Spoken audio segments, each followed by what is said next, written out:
Men's and women's collegiate sports across the country aren't treated equally by their athletic departments. Events aren't ticketed the same ways, promotions are done differently, and in some cases, like Ohio University, there is inequity in seating arrangements.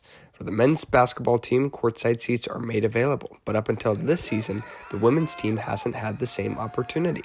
Ohio's athletic department began rolling out courtside seating late in the 2023 season for the women's team. It seems as though the new feature will continue going forward. For years, men's and women's sports have been treated differently by athletic departments like Ohio University. But with the addition of courtside seating to women's basketball games, the athletic department appears to be bridging the gap. Former women's basketball reporter Eli Justice thinks Ohio's loyal fans should be rewarded with the opportunity to sit courtside at games. There's so many people that are so loyal to no matter the team. Women's basketball especially. They had a rough year, but they were still filling it up.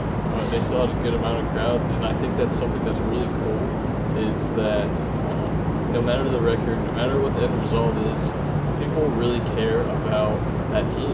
Athletic department employee Molly Burchard talks about how Ohio's athletic department tries to shine light on men's and women's sports equally. You see a lot of emails about the women's teams as well as the men's teams, especially like this spring season with softball and baseball. Our softball team's really good, so the athletic department has done a pretty good job promoting softball as well as baseball.